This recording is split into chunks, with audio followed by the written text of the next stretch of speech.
देखिए, लोकसभा स्पीकर ने स्पष्ट किया है कि पार्लियामेंट का जो अगला मानसून सत्र है वो समय पे होगा और उसे एक्सटेंड करने का या तारीख चेंज करने का कोई विचार किसी तरह का नहीं है। और मेरा अनुमान है कि क्योंकि जुलाई में ये सत्र आता है और जुलाई तक सामान्य स्थिति होगी और पार्लियामेंट का सत्र बुलाने में कोई कठिनाई नहीं होगी। जो लोकतांत्रिक प्रणाली है, तो पूरा सिस्टम है, वो यथावत चलता रहे, ये भी अपने में बहुत महत्वपूर्ण है। लेकिन हम उम्मीद रखते हैं कि जो प्रभावी ढंग से सरकार, केंद्र सरकार और राज्य सरकारें अपना अपना काम करेंगे और कोविड के ऊपर सफलता हासिल करेंगी और इकोनॉमी को धीरे धीरे पुनः रिवाइवल की तरफ आगे बढ़ाएंगे। तो देखिए, प्रधानमंत्री जी मुख्यमंत्रियों से कल वार्ता करेंगे और लंबी वार्ता होगी और उसमें हर राज्य से पूछेंगे, उनके विचार पूछेंगे, लॉकडाउन के बारे में क्या स्ट्रेटजी अपनानी चाहिए, इकोनॉमिक रिवाइवल के बारे में क्या सोचना चाहिए। ये मेरा अनुमान है कि इन विषयों पर चर्चा करेंगे और इसलिए सभी प्रदेश के मुख्यमंत्रियों से चर्चा होनी है। अनेक विषय हैं तो समय लगना स्वाभाविक है। और इसमें सिर्फ हम सम्मान के साथ ये कहना चाहेंगे कि पहले भी वीडियो कॉन्फ्रेंसिंग के माध्यम से बैठकें हुई हैं और पहले भी अनेक सुझाव आए हैं राज्य सरकारों में, जिसमें भी भारतीय जनता पार्टी के सरकारें भी शामिल हैं। उन लोगों की तरफ से कहा गया कि जो केंद्र के द्वारा सहायता दी जानी चाहिए वो सहायता नहीं आ रही है, जो पैसे उपलब्ध कराने चाहिए थे वो फंड्स नहीं आ रहे हैं, जो राज्य सरकारों का पैसा लंबित है, पेंडिंग है भारत सरकार में, वो तक पैसा नहीं आ रहा है। और जो गरीबों के लिए, माइग्रेंट वर्कर्स के लिए केंद्र सरकार को आगे बढ़कर, रेलवे को आगे बढ़कर जो कार्रवाई करनी चाहिए थी वो कार्रवाई नहीं हो रही है।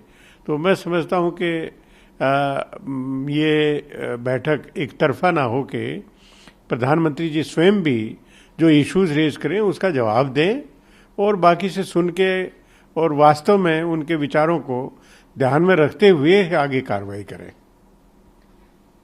आपका क्या कहना है? देखिए, भारत चीन सीमा पर जो फिर फेस ऑफ हुआ है, जो चाइनीज़ की तरफ से कोशिश की गई हिंदुस्तान की बॉर्डर के अंदर सैनिक घुस जाएं, जो कि उनकी हमेशा इस तरह की हरकतें वो करते रहते हैं। हमें तो ये अनुमान था कि इस समय सभी देश के लोग कोरोना वायरस से लड़ाई लड़ रहे हैं और ये सही है कि चीन से सबसे पहले कोरोना वायरस का रोग शुरू हुआ था, बीमारी शुरू हुई थी और वो अब काफ़ी हद तक काबू में है। लेकिन फिर भी कुछ न कुछ केसेस आते रहते हैं और आज दुनिया के हर देश के दिमाग में, उनके सामने एक ही सबसे ज़्यादा प्रायोरिटी है कि इस कोरोना वायरस डिजीज़ को किस तरह से काबू किया जाए, किस तरह से इसका कोई इलाज ढूंढा जाए, कोई वैक्सीन ढूंढा जाए, इसकी तरफ ध्यान है। लेकिन चीन है पाकिस्तान की तरह से अपनी हरकत से बाज नहीं आता, अपना कोई न कोई ध्यान भटकाने के लिए, हटाने के लिए इस तरह की हरकतें करते हैं। लेकिन आप अच्छी तरह से जानते हैं पूरा देश आश्वस्त है इस बात पे कि हमारे सैनिक बल पूरी तरह से मुस्तैदी से काम कर रहे हैं और वीरता के साथ में देश की रक्षा करने के लिए हमेशा तैनात रहते हैं।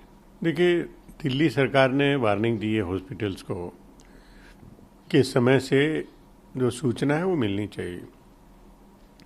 आज मीडिया के लोग हर रोज़ बिल्कुल अपडेट पोजीशन देखना चाहते हैं और राज्य सरकार के माध्यम से ही वो सूचना मिल सकती है, क्योंकि हॉस्पिटल्स में जाके और मीडिया को ब्रीफिंग करने में ही वो अपना टाइम लगाएंगे तो वो किसी तरह से सही नहीं है।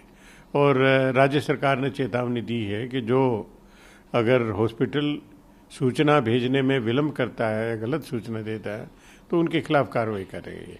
तो पारदर्शिता के लिए भी ज़रूरी है और देश के सामने सही स्थिति, लेटेस्ट पोजीशन मिलती रहे, उसके लिए भी ज़रूरी है। मैं समझता हूँ कि ऐसा सभी को करना भी चाहिए। देखिए, रेल मंत्री जी और रेलवेज, उनका जो परफॉर्मेंस है बहुत ही निराशाजनक रहा है।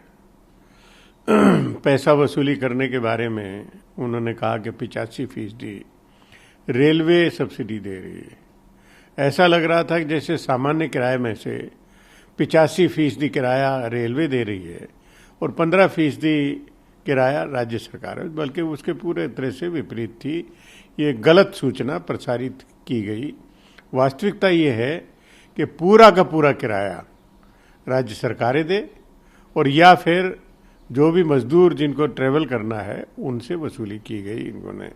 अब उन्होंने कहा है कि अगले 2-3 दिन में 300 श्रमिक स्पेशल ट्रेन चलाई जाएंगी और मजदूरों को एक जगह से दूसरी जगह ले जाया जाएगा।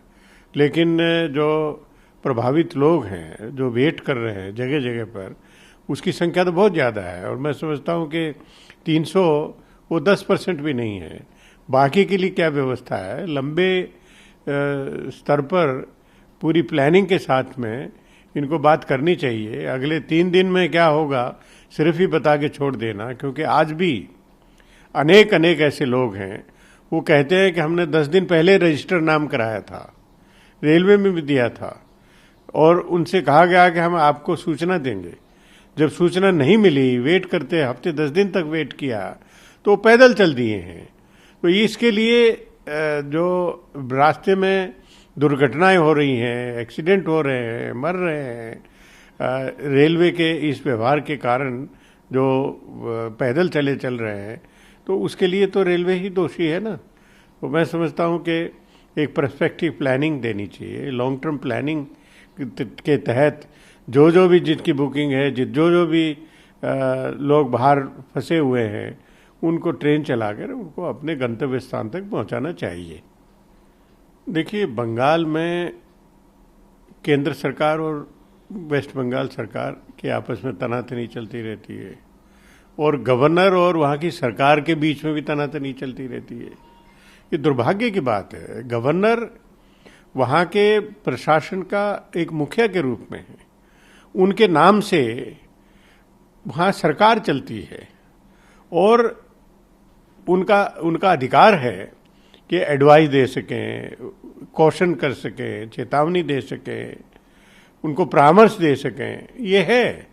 लेकिन एक समानांतर प्रशासन का केंद्र वो नहीं बन सकते और जिस तरह की भाषा का इस्तेमाल करते हैं, वो एक नेता प्रतिपक्ष की तरह से वो बात करते हैं, वो किसी तरह भी सही नहीं है। वो संविधान की मर्यादाएं, परंपरा उनके पूरी तरह से विपरीत है। उन्होंने ट्वीट करके कहा है और मजाक उड़ाया है वहाँ की सरकार, वहाँ के चीफ मिनिस्टर के ऊपर कि जो इंटरव्यू दिए गए हैं कि सब ठीक है, जो वीडियोस जारी किए गए सब ठीक ठाक है, वो पूरी तरह से गलत है। ये अशोभनीय व्यवहार गवर्नर बंगाल का, वेस्ट बंगाल का है। देखिए, पूरे देश भर में लॉकडाउन है, कोरोना वायरस के केसेस बढ़ ही रहे हैं, कम होने के नाम नहीं ले रहे हैं और ये माना जा रहा है कि लॉकडाउन उसका एकमात्र साधन है और उसके साथ साथ व्यापक पैमाने पर टेस्टिंग होने चाहिए। तो उसको ध्यान में रखते हुए हर धर्म के लोग, और इस समय रमज़ान का पाक महीना है, ईद के भी आएगी और अनेक जो इमाम हैं, कोलकाता के इमाम ने भी ये कहा है कि ईद के मौके पर कोई लॉकडाउन को बनाए रखना चाहिए। ईद तो फिर मनाई जाएगी, आगे मनाई जाएगी, लेकिन देश के सामने जो संकट है उसको निपटने के लिए लॉकडाउन ज़रूरी है और उसके लिए ज़रूरी है कि जो सोशल डिस्टेंसिंग है या और अलग दूसरे उसके नियम हैं उसका पालन करना चाहिए। दिल्ली में ही नहीं, पूरे हिंदुस्तान भर की आईसीएमआर ने ये रिपोर्ट दी थी कई दिन पहले, और आज दिल्ली से भी खबर आई है कि जितने भी पॉजिटिव केसेस हैं वो एसिम्टोमेटिक हैं, कि जिनमें पेशेंट्स में 75-80% लोगों में सिम्टम्स नहीं है, उनको खांसी नहीं है, बुखार नहीं है, लंग्स की प्रॉब्लम नहीं है, किसी तरह से प्रॉब्लम नहीं है, लेकिन फिर भी जब टेस्ट किया जा रहा है तो उसमें वो पॉजिटिव निकल रहे हैं। तो ये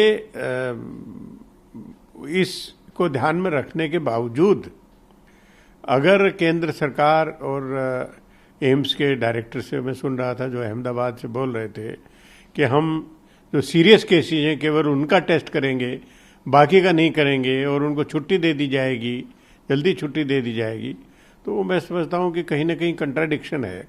एक तरफ आईसीएमआर का जो डिटेल्स के 75-80% एसिम्टोमेटिक केसेस हैं, और दूसरी तरफ जिनको सिम्टम नहीं है उनको नज़रअंदाज करने का हिदायत भी अलग से दी जा रही है।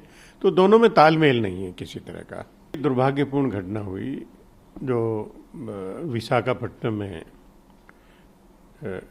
एलजी पॉलीमर में गैस रिसाव हुआ और 11 लोग की मौत हुई और सैकड़ों लोग उसमें बीमार भी पड़े। जो